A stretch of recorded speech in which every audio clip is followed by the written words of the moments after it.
सबक सिखा रहा है, जबकि उल्टा सबक इजराइल को सिखा दिया गया है। इसलिए यहाँ पर हम मुसलमानों को सबक सिखा सकते हैं। उनका हमारी देश की आज़ादी की लड़ाई से कोई लेना देना नहीं था। वो तो गायब थे, वो तो माफिया मांग रहे थे, वो माफीनामे लिख रहे थे, वो मुखबिरी कर रहे थे।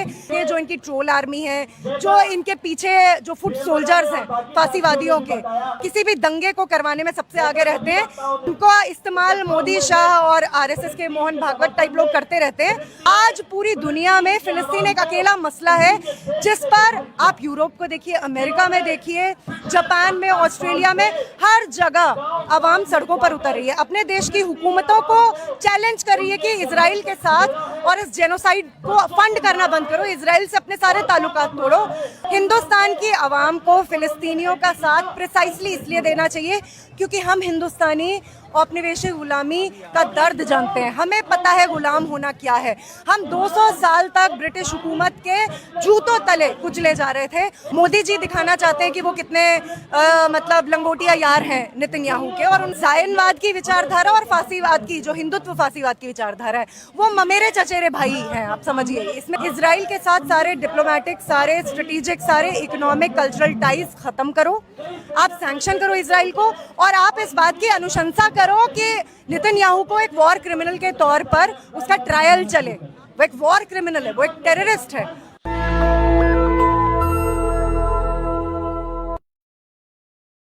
आज दिल्ली में आप लोग आए हैं, फिलिस्तीन के लिए सॉलिडेरिटी दे रहे हैं, कैसे देख रहे हैं? क्योंकि एक लंबा अरसा हो गया वहाँ पर जो जंग, जिसको जंग भी नहीं कहेंगे, जो जेनोसाइड चल रहा है लगातार, क्या कहेंगे?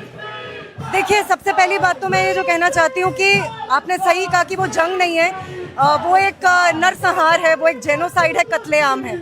लेकिन मैं कुछ ज़रूरी बातें बस जोड़ना चाहती हूँ कि इजराइल अपने तमाम हथियारों के बावजूद, जो कि हथियार उसको तमाम साम्राज्यवादी देश हैं जो सप्लाई करते हैं, जो इस पूरे जेनोसाइड को फंड करने वाली ताकतें, उन तमाम गोला बारूद, उन तमाम बम, उन तमाम हथियारों के बावजूद वो फिलिस्तीन का जो मुक्ति संघर्ष है, जो कौमी आज़ादी की उनकी लड़ाई है, उसको वो कुचल नहीं पाया है।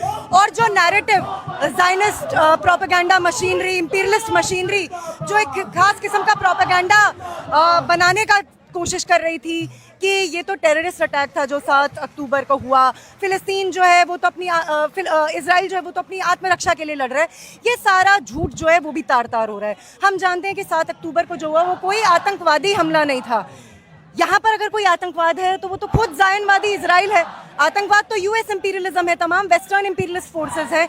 जो 7 अक्टूबर 2023 को हुआ, वो आप कहें कि जो फिलिस्तीनी अवाम का मुक्ति संघर्ष है, उन्होंने एक किस्म का जो जेल, जिस तरीके के सीज में उनको रखा गया, उन्होंने वो जेल तोड़ दी। उन्होंने अपने मुक्ति संघर्ष को आगे बढ़ाते हुए काम किया। क्या हमारे देश के इतिहास में हमारे देश के मुक्ति योद्धाओं ने नहीं किया?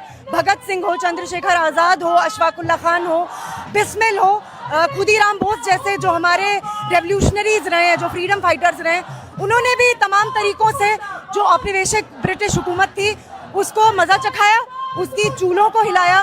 तो ये जो नैरेटिव है कि वो आतंकवादी हमला था, पहली बात है ये झूठ है, ऐसा कोई आतंकवादी हमला नहीं था। दूसरी बात, किसी ऑक्यूपायर के पास, किसी अग्रेसर के पास, और यहाँ पर जो कॉलोनियल पावर है इजराइल, उसके पास आत्मरक्षा का कोई राइट नहीं है।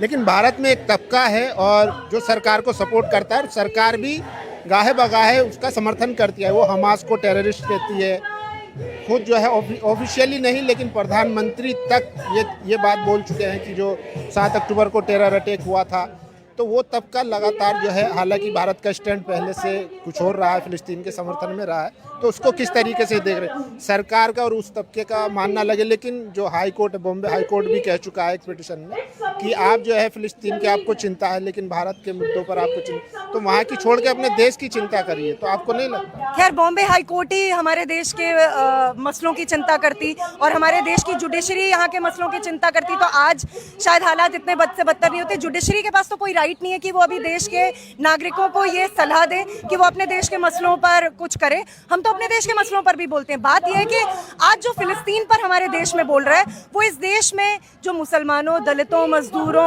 आम गरीब औरतों के साथ जो ज्यादतियां हो रही हैं, वो तबका उसके खिलाफ भी बोलता है। ये तो वो लोग हैं जो ना तो फिलिस्तीन के सवाल पे कुछ बोल रहे हैं और ना देश में जो कुछ चलता है उस पे कुछ बोल रहे हैं। अब रही बात कि जो बीजेपी, आरएसएस और उनकी जो ट्रोल आर्मी है वो क्यों इजराइल का सपोर्ट कर रहे हैं और इंडियन स्टेट के पोजीशन में क्यों एक शिफ्ट आया। देखिए, सबसे पहली बात है कि आज हमारे देश पर जो हुकूमत शासन कर रही है, एक फांसीवादी सरकार है, आप जानते हैं। उनका हमारी देश की आज़ादी की लड़ाई से कोई लेना देना नहीं था। वो तो गायब थे, वो तो माफिया मांग रहे थे, वो माफीनामे लिख रहे थे, वो मुखबिरी कर रहे थे। ज़ाहिरा तौर पे कोई दूसरा मुल्क जब अपनी कौमी लड़ाई के लिए, अपनी कौमी आज़ादी की लड़ाई के लिए लड़ेगा तो उनको वो बात समझ नहीं आएगी, उनको पल्ले नहीं पड़ेगी। तो इसलिए वो जो कर रहे हैं वो उनसे आप वही उसी बात की उम्मीद कर सकते हैं, वो इससे अलग कुछ नहीं कर सकते। वो जानबूझ के फिलिस्तीन और इजराइल के पूरे मसले को एक मजहबी रंग देने का काम करते हैं। उनको ये लगता है कि अच्छा, ये लड़ाई तो वहाँ पे मुसलमानों के खिलाफ हो रही है, जबकि सच्चाई ये है कि फिलिस्तीन में जो कौम रहती है वो फिलिस्तीनी है, वो अरब फिलिस्तीनी कौम है जिसमें हर धर्म के लोग हैं। उसमें फिलिस्तीनी मुसलमान हैं, उसमें फिलिस्तीनी क्रिश्चियंस हैं, उसमें फिलिस्तीनी जूस हैं, बेदुइन ट्राइब्स के लोग हैं। इनकी क्योंकि हिस्ट्री के अंडरस्टैंडिंग जीरो है, इसलिए इनको पता नहीं है ये कोई मजहबी मसला नहीं है। उन्हें लगता है क्योंकि वहाँ पर इजराइल सबक सिखा रहा है, जबकि उल्टा सबक इजराइल को सिखा दिया गया है, इसलिए यहाँ पर हम मुसलमानों को सबक सिखा सकते हैं। ये आप इस बात पर, आप इस दावे पर हंसी सकते हैं। इन लोगों से आप किसी चीज़ की उम्मीद नहीं कर सकते। लेकिन मैं बताना चाहती हूँ, इनका ये नैरेटिव एक बहुत छोटे तबके में देखिए वो है। हम सोशल मीडिया पर जो देखते हैं, कभी कभी हमें लगता है कि वही सच्चाई है। वो नैरेटिव बहुत एक छोटे तबके, जो इनकी ट्रोल आर्मी है, जो इनके पीछे जो फुट सोल्जर्स हैं फांसीवादियों के, जो किसी भी दंगे को करवाने में सबसे आगे रहते हैं, जिसको आप कह सकते हैं वो इनकी एक्सपेंडेबल्स हैं। उनको इस्तेमाल मोदी, शाह और आरएसएस के मोहन भागवत टाइप लोग करते रहते हैं। वो खुद नहीं जानते कि वो क्या कर रहे हैं, उन्हें खुद नहीं पता है। जबकि हम देख रहे हैं पूरी दुनिया में फिलिस्तीन के सवाल पर एक पूरा नैरेटिव बदला है। आज पूरी दुनिया में फिलिस्तीन एक अकेला मसला है जिस पर आप यूरोप को देखिए, अमेरिका में देखिए, जापान में, ऑस्ट्रेलिया में, हर जगह आवाम सड़कों पर उतर रही है, अपने देश की हुकूमतों को चैलेंज कर रही है कि इजराइल के साथ और इस जेनोसाइड को फंड करना बंद करो, इजराइल से अपने सारे ताल्लुकात तोड़ो, वरना तुम्हारे देश में जो है विद्रोह की आग जलेगी। और वो हो भी रहा है, हम देख रहे हैं। आप देखिए समुद्र फ्लोटिला, ये क्या है, ये क्या दिखा रहा है कि अब वो चुप्पी, वो सन्नाटा टूट रहा है। हमारे देश में देखिए हिस्टोरिकली भी फिलिस्तीन के मसले पर समझदारी का अभाव रहा है, ये बात सच है।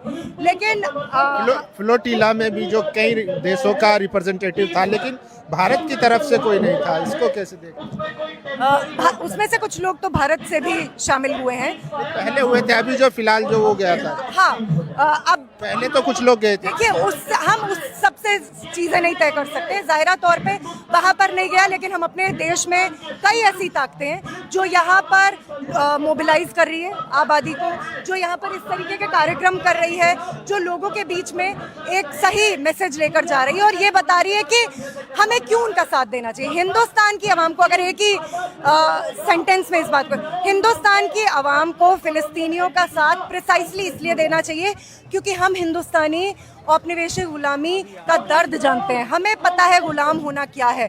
हम 200 साल तक ब्रिटिश हुकूमत के जूतों तले कुचले जा रहे थे और आज इजराइल और साम्राज्यवादी ताकतें वेस्ट एशिया में, फिलिस्तीन में घुसकर यही कर रही है। इसलिए हमें ये ना सिर्फ हमारी मॉरल ड्यूटी है, यही हम कर सकते हैं। अगर हम इंसान हैं तो हमें यही करना चाहिए और मुझे लगता है कि धीरे धीरे ये बात हमारे देश की आवाम के भी एक हिस्से तक पहुंच रही है। ज़ाहिर तौर पे अभी हमें और भी आगे काम करने की ज़रूरत है। इस बीच कुछ खबरें आई थी, जैसे कुछ छात्र जो प्रदर्शन के लिए आए थे उनको दिल्ली पुलिस डिटेन करती थी और जगह जगह छोड़ दिया करती थी। तो उसमें बात निकल के आई कि जो इजरायली एम्बेसी है, जो एम्बेसडर हैं, उनके इशारे पर दिल्ली पुलिस काम कर रही होगी। ये बिल्कुल कर रही होगी, बिल्कुल कर रही होगी, क्योंकि मोदी जी दिखाना चाहते हैं कि वो कितने मतलब लंगोटिया यार हैं नेतन्याहू के, और उनके काफ़ी आप समझ ही सकते हैं ख्यालात मिलते भी हैं। कोई इसमें जायनवाद की विचारधारा और फांसीवाद की, जो हिंदुत्व फांसीवाद की विचारधारा है, वो ममेरे चचेरे भाई हैं, आप समझिए, इसमें ज़्यादा कोई फर्क नहीं है। तो वो तो ये दिखाएंगे, और वो इजरायली एम्बेसी हो, नेतन्याहू हो, उसके इशारे पे ये कर रहे हैं। मैं बताना चाह रही हूँ कि हमारे कई साथी और revolutionary workers party of India RWPI से मैं हूँ, तो हमने तो कई जगह पे पहले भी प्रोटेस्ट किए, हाउस अरेस्ट से लेकर रिप्रेशन केस, ये सब कुछ हुआ। इजरायली एम्बेसी पे भी IPSP और BDS इंडिया के कार्यकर्ताओं ने प्रदर्शन किया, उनको भी डिटेन किया, अरेस्ट किया, केसेस लगे। लेकिन मैं कहूँगी ये कुछ भी नहीं है, ये कुछ भी नहीं है आज जो वहाँ पर हो रहा है, और जिस बहादुरी के साथ फिलिस्तीन की जनता उसका जवाब दे रही है। क्योंकि देखिए, जेनोसाइड कत्लेआम है और फिलिस्तीन की जनता को मतलब स्टारवेशन से मारने की साजिश की जा रही है, वो सब कुछ है।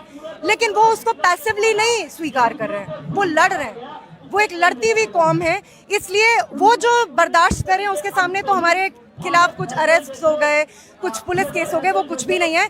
हम उनसे इंस्पिरेशन लेते हैं, और जैसा कि हमने अपनी बात में भी कहा, ये फिलिस्तीन है जो सबको आज़ाद कर रहा है, जो इस दुनिया को आज़ाद कर रहा है, और जो हमें इंसान होने कि हम ये रियलाइज़ करें कि हम इंसान हैं, ये हमें वो सिखला रहा है, एक बार फिर याद दिला रहा है कि इंसान होना क्या होता है। तो मुझे लगता है कि एक शुरुआत है, लेकिन अच्छा है जो कुछ हम लोग यहाँ पे कर पा रहे हैं। लेकिन हाँ, अभी हमें इसे और बड़े पैमाने पे आगे खड़ा अब जो करना है हमास और इजराइल जो है बातचीत की टेबल पर हैं दोनों लोग, तो अब क्या भारत पे इसका असर पड़ेगा?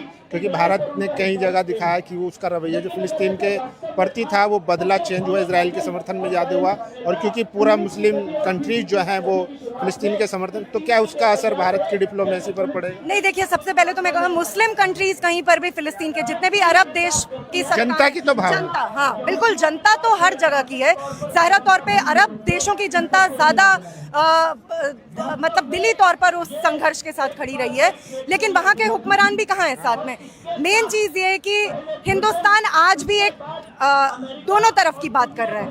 वो टू स्टेट वाला सोल्यूशन समर्थन दिया, हाँ वो कर रहे हैं। हालांकि 2 स्टेट सोल्यूशन कोई सोल्यूशन नहीं है, स्टेट तो एक ही होगा, the secular state of Palestine.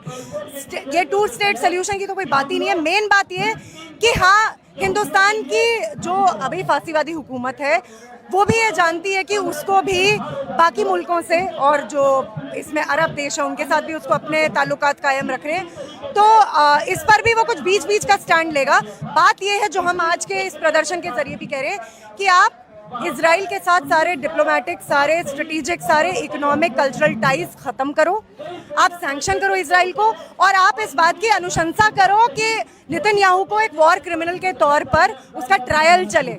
वो एक वॉर क्रिमिनल है, वो एक टेररिस्ट है, और ये आप इस बात के लिए आप आगे आए हो। ये जो बात है ये हम अपनी सरकार से भी कह रहे हैं। और लेकिन मेरा ये मानना है कि देखिए, ये एक नई पॉलिटिकल सिचुएशन है, और दुनिया भर के हुक्मरान इस वक्त खौफजदा हैं, बौखलाए हुए हैं, और बहुत सारे और देशों को भी अपना स्टैंड बदलना पड़ा ना। वो शुरू में तो बहुत अनइक्विवोकली सपोर्ट में आ रहे थे कि इजराइल के पास राइट टू डिफेंस है, अब उनको भी कहना पड़ रहा है बहुत हो गया, ज़्यादा हो रहा है, इतना मत करो। तो कितना करें, कितना कत्लेआम जो है आपके लिए ओके होगा, आपके कॉन्शियंस को जो है वो गवारा होगा। ये उनका डबल स्टैंडर्ड दिखलाता है, लेकिन उनकी देश की खुद की आवाम उनको सबक सिखला रही है, और अच्छी तरह सिखला रही है। चलिए, शुक्रिया बात करने के लिए। तो देखिए, हम लगातार फिलिस्तीन पर अपनी रिपोर्टिंग दिखा रहे हैं। भारत में जो लोग बैठकर इजराइल का समर्थन कर रहे थे, अब उनके पास क्या जवाब है? क्योंकि हमास और इजराइल एक साथ बातचीत के टेबल पर है और वो पीस डील कर रहा है। अमेरिका उसमें मीडिएटर है, और सऊदी, कतर, तुर्की भी मीडिएटर है। हमारे देश के प्रधानमंत्री मोदी जी एक ट्वीट करते हैं कि हम ट्रंप के जो पीस डील है उसको फुल समर्थन है। देखिए, यही वो लोग हैं जो 2021 से पहले, जब तालिबान में अफगानिस्तान में तालिबान पावर में नहीं आया था, तब तक ये तालिबान को आतंकवादी बोलते थे। मीडिया, तमाम अंधभक्त जो है तालिबान को आतंकवादी बोलते थे। लेकिन जब से वो पावर में आया, आज जो है भारत सरकार तालिबान के जो मंत्री हैं उनको इनवाइट किया है। 8 से 9 अक्टूबर को वो भारत आएंगे, मतलब बातचीत कर रही है। तो ये इनका रवैया है, ये इनकी डिप्लोमेसी है। सिर्फ देश में जज्बात को उभारने के लिए, वोट अपना इकट्ठा करने के लिए इस तरीके के स्टैंड लिए जाते हैं, लेकिन उसका इंटरनेशनल लेवल पर क्या असर पड़ेगा, भारत की पॉलिसी पर क्या असर पड़ेगा, भारत को क्या क्या नुकसान हो सकते हैं, क्या क्या फ़ायदे होंगे, उसको ताक पे रखकर सिर्फ अपने दोस्तों के लिए, अपने एक तबके को जो खुश होता है मुसलमानों से नफरत के चलते, उसको खुश करने के लिए इस तरीके के डिसीजन लिए जाते हैं। बाकी आप लोगों की क्या राय है, अपनी राय जरूर दीजिए। नेशनल दस्तक की आपसे गुजारिश है कि अगर इसको बचाना चाहते हैं तो नेशनल दस्तक को सब्सक्राइब करने के लिए रेड कलर के सब्सक्राइब बटन को दबाएं, फिर बेल आइकन की घंटी दबाएं। नेशनल दस्तक को बचाने के लिए बहुत जरूरी है कि हर खबर को शेयर करें, लाइक करें, कमेंट जरूर करें।